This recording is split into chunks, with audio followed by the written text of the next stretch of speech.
Hola a todos. Vamos a empezar entonces el acto. Bueno, para los que no me conozcáis, soy Jaime Moreno, director del Centro Sefardí de Israel. Y para mí pues, es un gran honor y privilegio. Pues, bueno, siempre es un honor presentar un libro, pero más honor todavía es cuando presentas el libro de una compañía de trabajo y una amiga. Entonces, en este caso, pues usted me dijo, oye, di unas palabras si te apetece, y la verdad que para mí pues es una gran satisfacción. Bueno, este libro además es un libro que es un homenaje a las personas mayores y no tan mayores, pero sobre todo a los supervivientes de la terrible tragedia del Holocausto, la más terrible tragedia de la historia de la humanidad.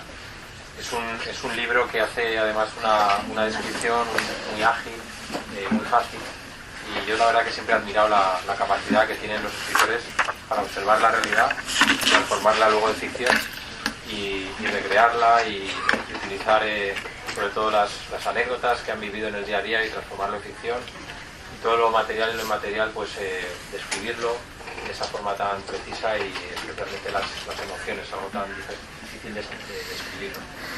Y en este caso pues Esther lo hace de una forma magistral en el libro. Y bueno, pues no es el primer libro, ya ha tenido además muchos premios y esperamos y deseamos que tenga muchos más, que los premios sean cada vez más importantes. Pero bueno, muchas veces no es tanto el premio, sino el ser capaz de con un hilo conductor contar una historia pues, que engancha, ¿no? Y eso es lo más interesante de la literatura. Y Esther pues lo hace de una forma extraordinaria. Y nada, pues decir de Esther que es una persona magnífica, extraordinaria, que colabora muchísimo en el trabajo en el Centro Sefardí de Israel, que además es una persona activa en la comunidad judía, la comunidad española. Le deseamos muchísimo éxito en el trabajo y pues queremos seguir teniendo su amistad. Así que nada, Esther, muchas gracias.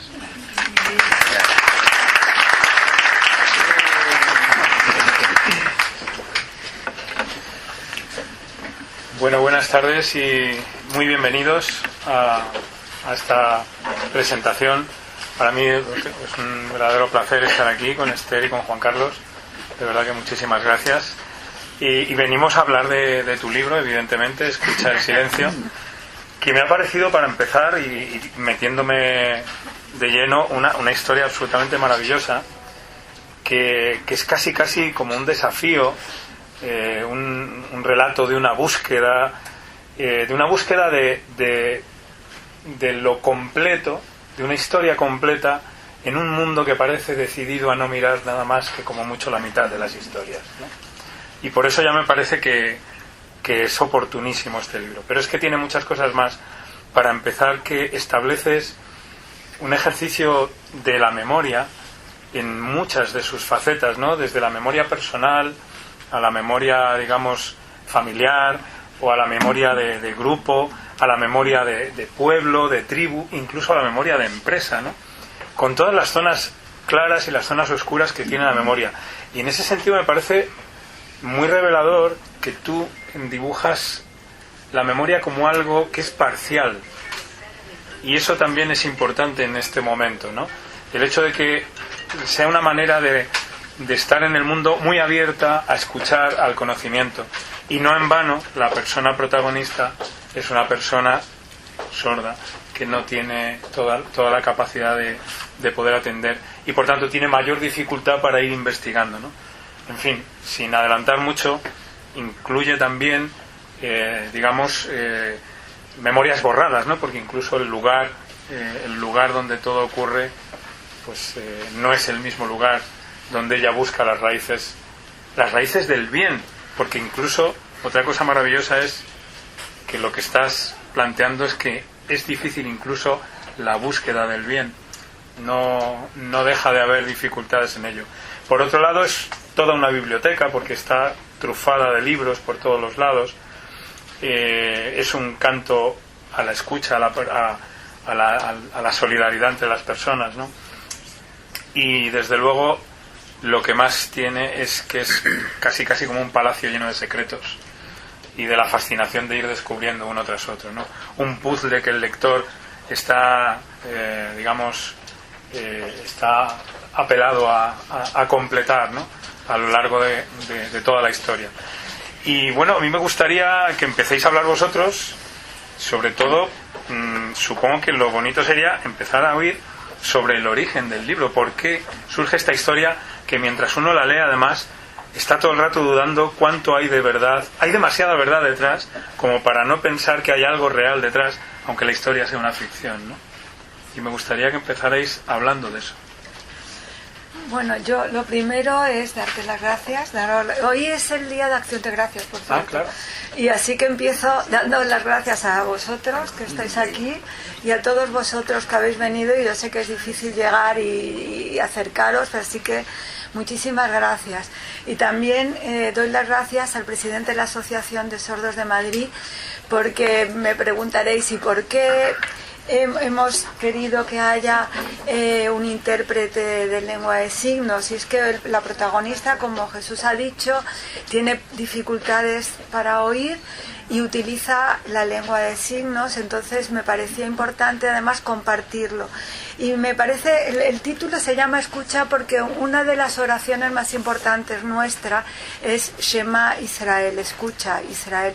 En realidad se iba a llamar solo Escucha, pero bueno, nuestro editor y Juan Carlos, que también está en la editorial y que tiene muy buen criterio en muchas cosas, me decían que era más importante reforzar el título.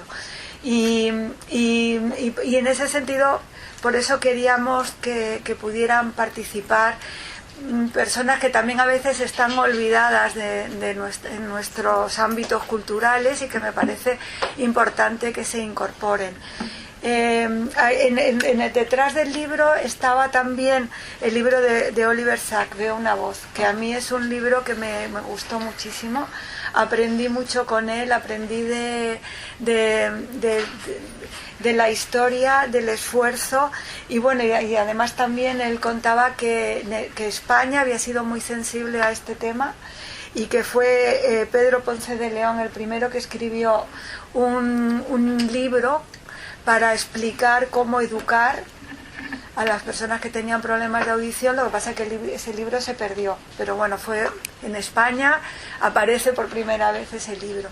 Y como me preguntas tú qué hay detrás, bueno, en primer lugar el libro, mientras que estábamos terminándolo, la editorial y las personas que trabajan en la editorial, pasó lo del 7 de octubre, y nos parecía y a mí me parecía importante dedicar el libro a los 1000 nombres que no podemos decir porque es imposible, pero decir que estamos aquí, que viviremos y que seguiremos, y ahí estaba dedicado parte del libro, porque en realidad este relato, el tema de la Shoah es un tema tan difícil para mí a nivel literario de incorporarte y de buscar ser testigo del testigo. Me parece imposible. Dicen además que el testigo no existe dentro de la Shoah, que es imposible terminar testimoniando.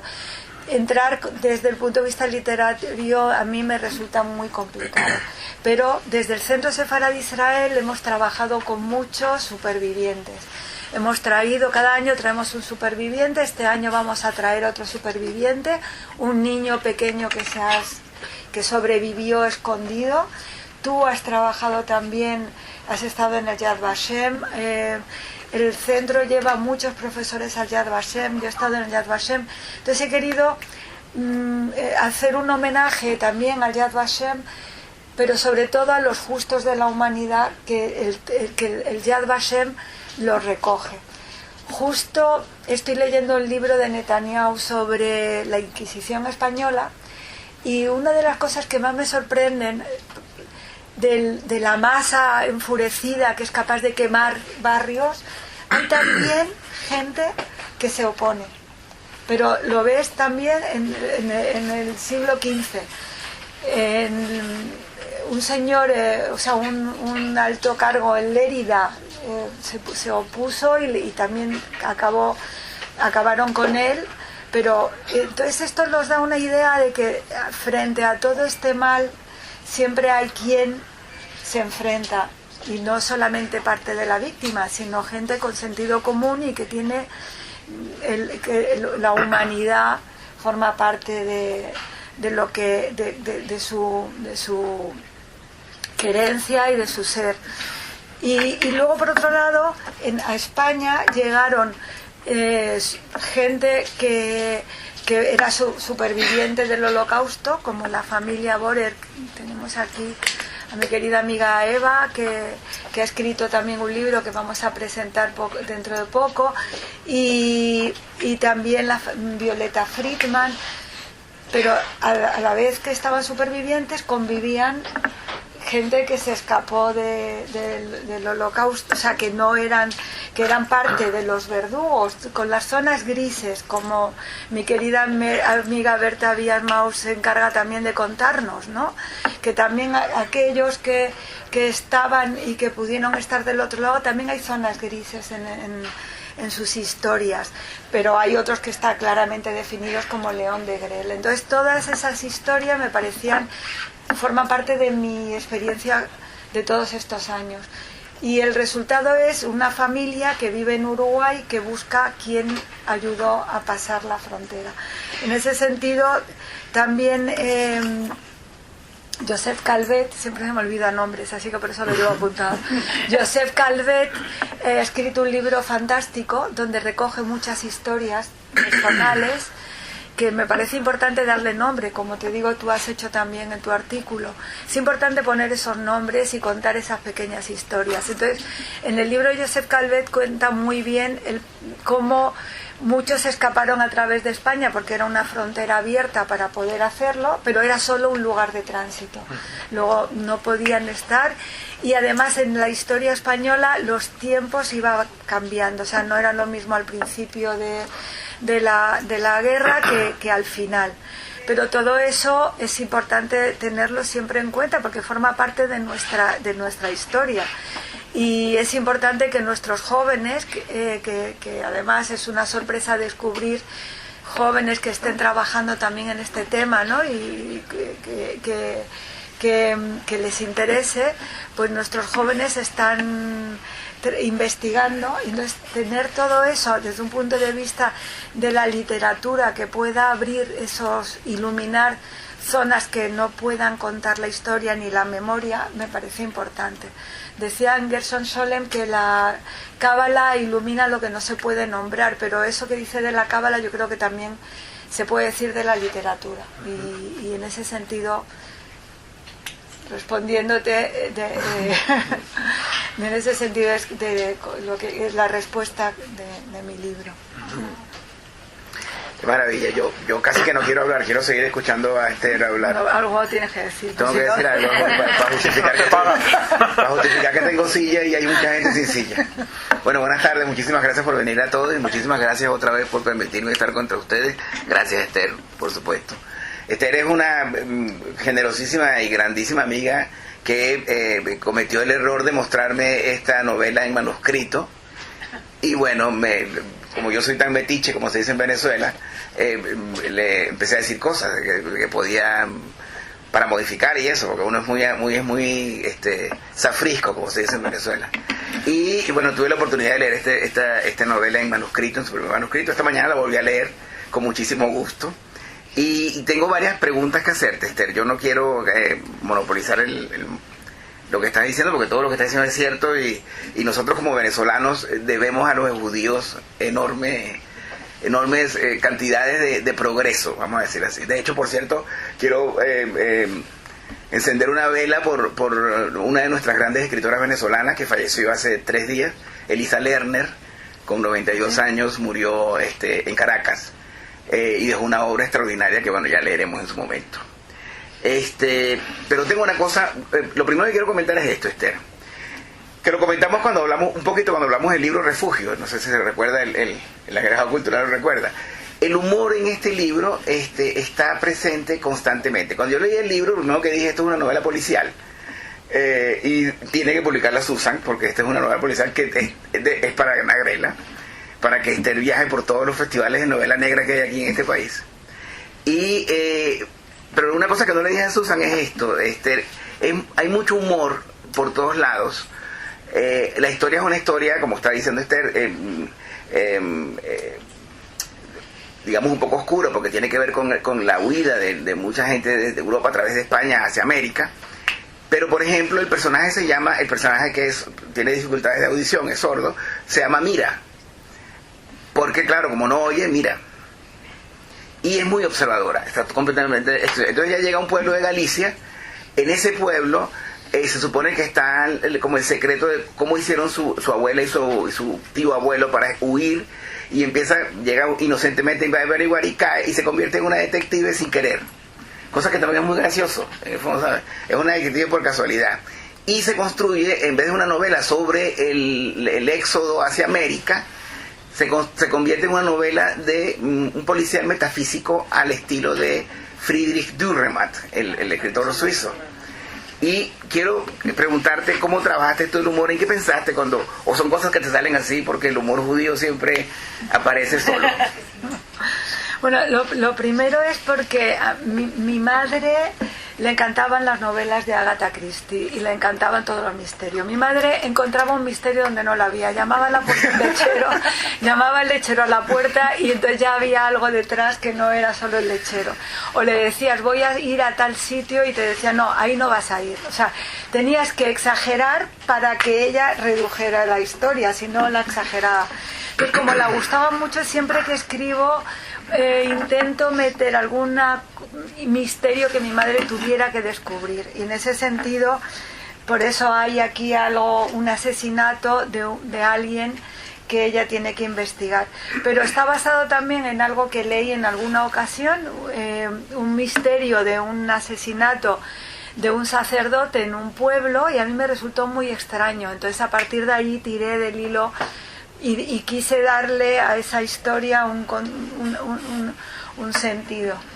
Pero el tema del humor, yo creo que en realidad no es una forma de mirar también, o sea, de mirar con cierta ironía todo lo que no hay nada ni blanco ni negro, todo tiene sombras, entonces es importante siempre cuestionarlo, y parte de ahí, parte de una mirada fuera de las situaciones. Todo es importante y nada es trascendente, sino todo es más simple a veces, claro, de lo que nos imaginamos. Pero algo que quisiera decir, que curiosamente un 28 de noviembre se recuerda, porque en un chat de la CEMI, que además es siempre muy activo, lo ponía, que el 28 de noviembre se reunió con Hitler el mufti de Jerusalén. Es curioso. Y bueno, son cosas de la historia que se van uniendo. Y en ese sentido, con la relación que dices con la madre, quería un poco que nos comentara la relación de la protagonista, que tú dijiste eso. Yo de verdad que no conozco la vida completa de Esther personal, pero yo leía y decía, pero esto tiene que haberle pasado a ella, ¿sabes? ¿Verdad que parece? Sí.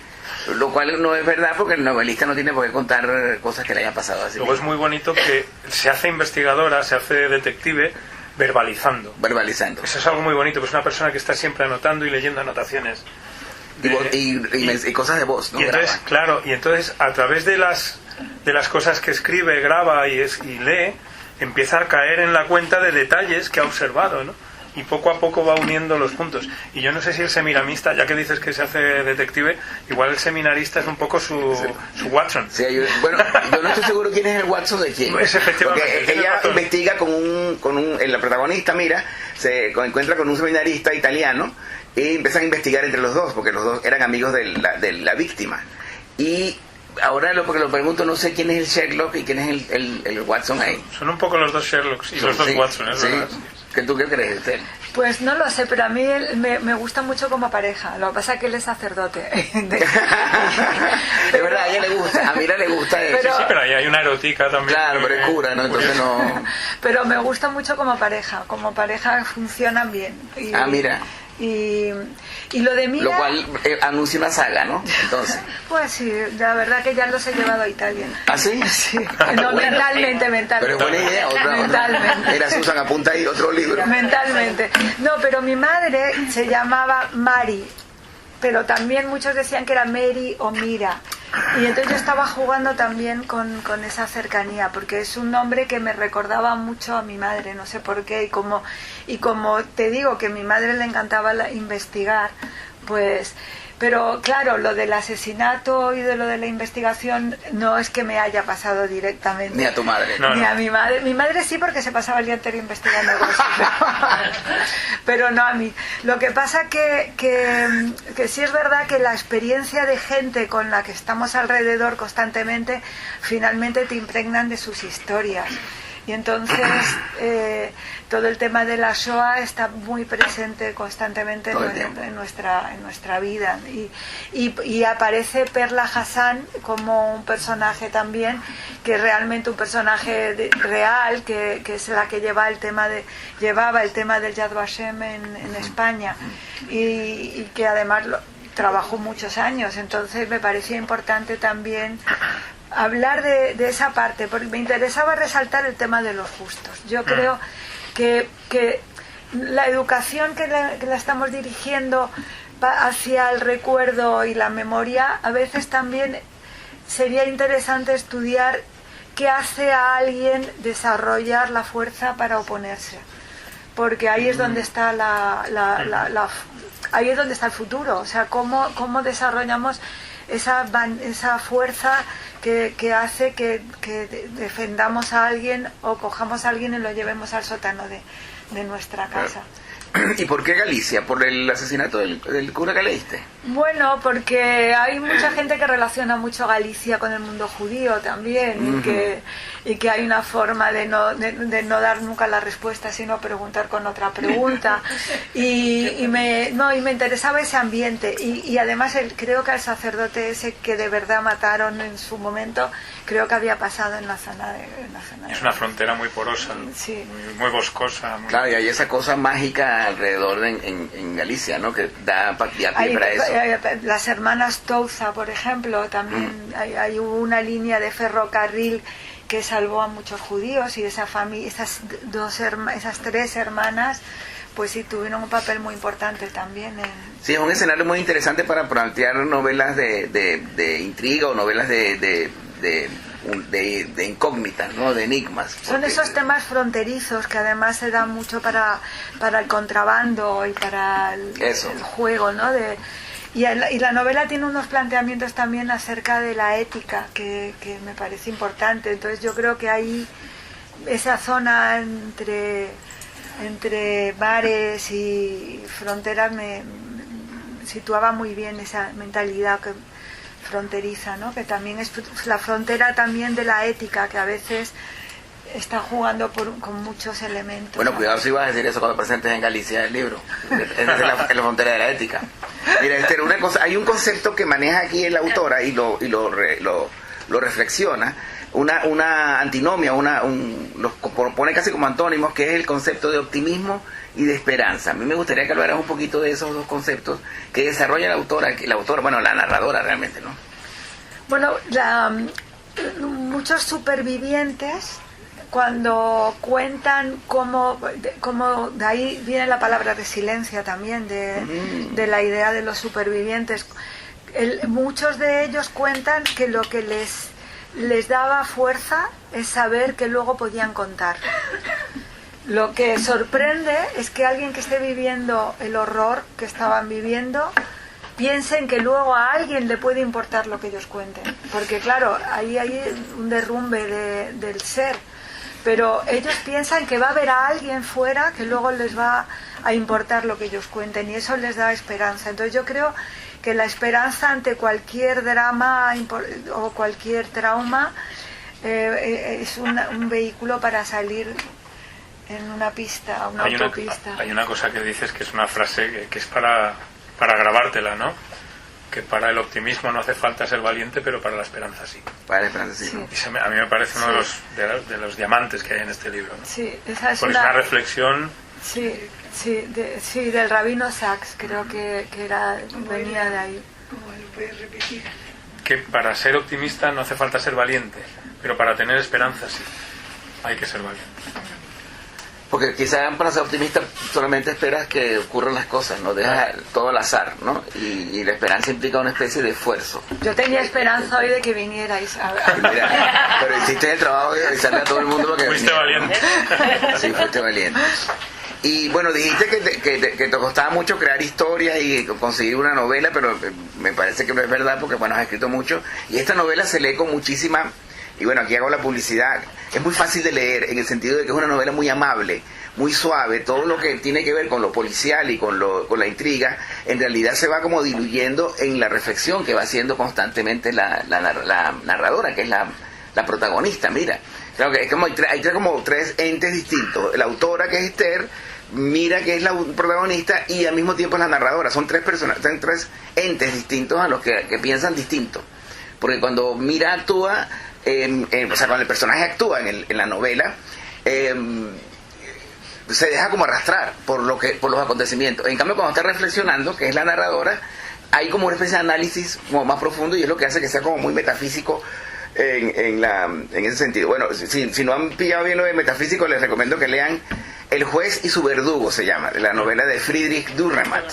Es que mi alemán está un poco oxidado, es Dürrenmatt o algo así, pero es una novela extraordinaria, y esta novela tuya, Esther, se inscribe dentro de ese tipo de novela, que también Cortázar es muy en eso, en ese sentido muy metafísico. Hay un personaje que a mí me gusta mucho, que es el de la abuela, que es la que inicia todo el proceso de búsqueda de quienes la ayudaron a salir a ella y poder llegar finalmente a Uruguay. Y ahí hay algo que pasa mucho en estas generaciones, que hay un salto generacional. Los hijos de supervivientes a veces tienen mucho más dificultad en establecer una relación con sus padres. Y yo recuerdo a una mujer griega que luego vivía en Niza. Tú te acordarás, se me ha ido el nombre, pero bueno, la trajo Casa Sefaradí Israel, y ella contó que lo que no le perdonaba a los nazis es no haber podido abrazar a sus hijos.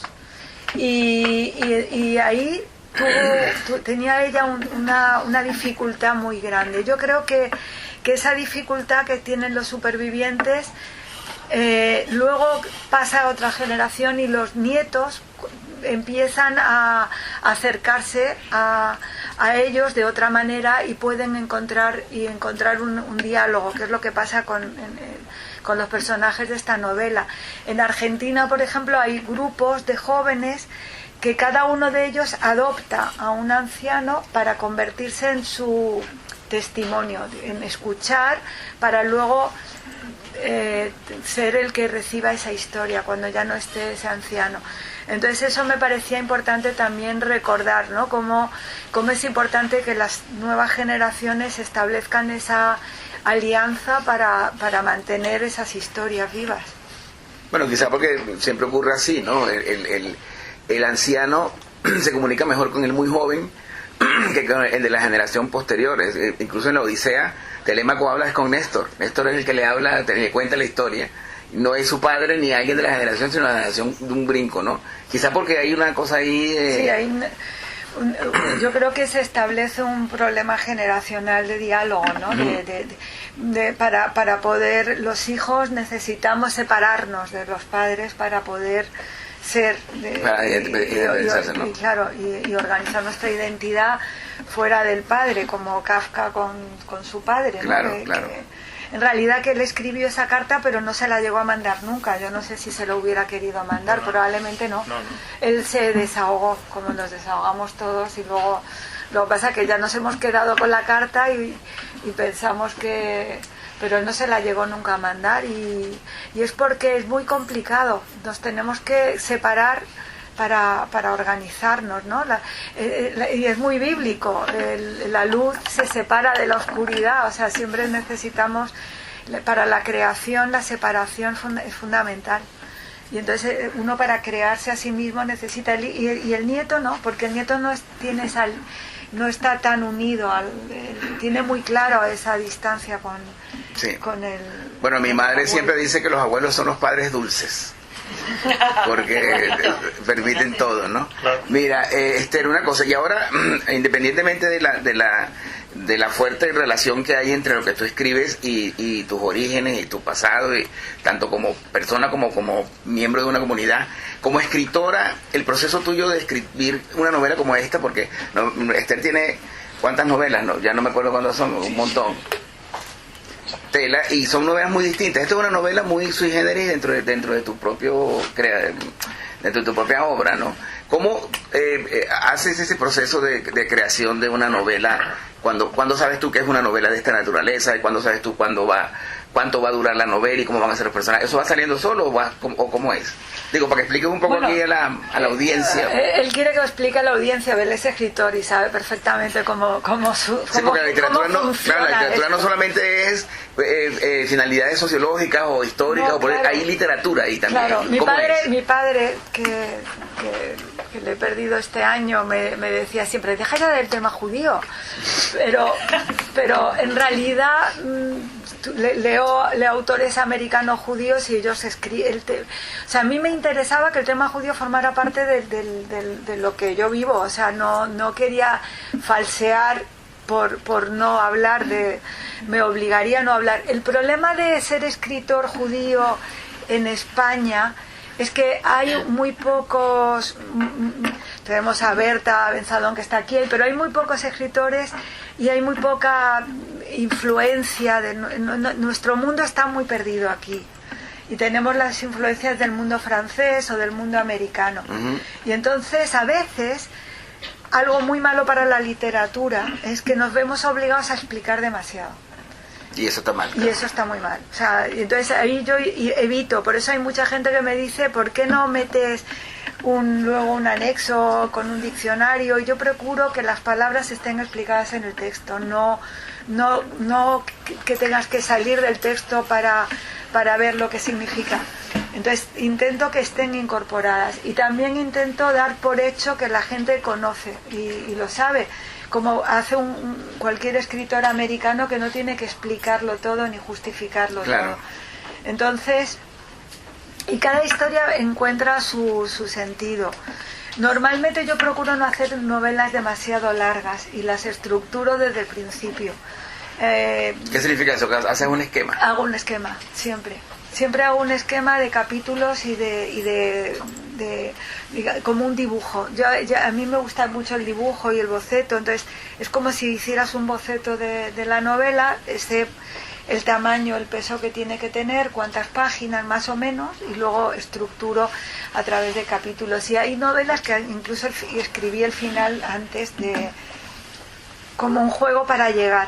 Y luego para mí la novela es juego. Yo me divierto jugando con la novela, con las palabras, entrando, borrando, buscando otras palabras. Para mí la novela es un espacio abierto, porque además cuando estás escribiendo una novela es como si hubiera una antena que las conversaciones, todo tiene un sentido dentro de la novela y se puede incorporar y además entran cosas que estás viviendo en ese momento y todo encuentra su sentido allí. Entonces es un espacio de diversión para mí cuando tengo una novela abierta. Y como has escrito ensayo, sabes cómo desdoblarte, porque por ejemplo con el libro que presentaste anteriormente, el anterior, inmediatamente anterior presentaste aquí, el de Déjalo ya lo... No, pero esa era novela. Es una novela, no, perdón, estoy hablando del de... Sefarad. Sí, el de... Si te olvidaras Sefarad. Si te olvidaras Sefarad. Ahí estás hablando del mismo tema, pero... Sí, lo que pasa es que también necesito estructurarlo y también hacer capítulos con sus nombres de lo que voy a desarrollar. Ensayo escrito menos. Y es más complicado para mí porque tienes que ver desde dónde hablas y quién es cuál es tu voz. O sea, quién soy yo para decir algo. O sea, yo sí me siento quién soy yo para contar una historia. Desde pequeña he contado historias a mis amigas. Entonces... sé que soy alguien que puede contar una historia. Ahora, un ensayo tienes que transmitir algo y entonces me cuesta saber dónde me tengo que situar para contar algo y saber quién soy yo para tener algo que decir a alguien. Entonces ahí me cuesta más decidir dónde y cómo me sitúo. Bueno, no sé si alguien tiene alguna pregunta o tú quieres decir alguna cosa más. Jesús. A mí hay una cosa que me queda todavía inquieta. Hay algunas reflexiones sobre la identidad que son muy interesantes en la novela. Sobre todo lo que está detrás de ese muro del misterio, ¿no? Que hay unos rasgos casi como corporativos en una población, ¿no? Y que en algún momento yo creo que hemos hablado tú y yo de ello, ¿no? Que es muy inquietante el desarrollo que determinadas identidades están teniendo en nuestro mundo, que son desarraigadas absolutamente de cuestiones de cultura humana y que se establecen de una manera que en el fondo es mucho más manipulable, ¿no? Y hay algunos rasgos en la novela que me gustaría ver cómo te has acercado, porque luego es verdad que ella va viendo el misterio, pero ella no tiene miedo, ella tiene una curiosidad infinita, ¿no? Y queda muy claro que el mundo es inquietante y a veces muy peligroso, pero ella se mantiene valiente, ¿no? Se mantiene curiosa, prudente, pero muy valiente. Sí, lo que dices de las identidades es que yo creo que estamos viviendo en este momento un momento muy complicado en muchos sentidos, de la identidad europea, la identidad judía está pasando un momento también muy complicado. Hemos sido muy violentamente atacados en muchos frentes y entonces también eso hace que uno también reflexione en torno también a la identidad israelí, que es identidad judía, pero no solo. Entonces también ahí entras en temas muy, muy complejos.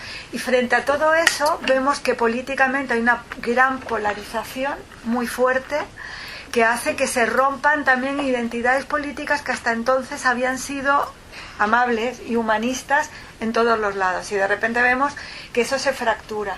Y además se incorpora a todo esto las grandes corporaciones que crean paralelamente a lo político unas identidades que están ganando un peso enorme bajo todo el mundo que nos está rodeando. Y además son de sesgo de confirmación, son de burbuja, exacto, son burbujas de radicalidad, ¿no? Y que están allí y yo creo que presionando a todo el mundo que estamos ahora, ¿no? Entonces yo creo que habría que estar en un estado de alerta más que nada, ¿no? Porque y lo que no sé muy bien cómo se configura. Yo creo que el trabajo vuestro de periodismo es importantísimo para ir señalando y llamándonos, porque estamos viviendo un momento desde luego muy, muy complejo, que espero que poco a poco podamos ir por lo menos dándonos cuenta. Yo creo que la clave, lo principal es darse cuenta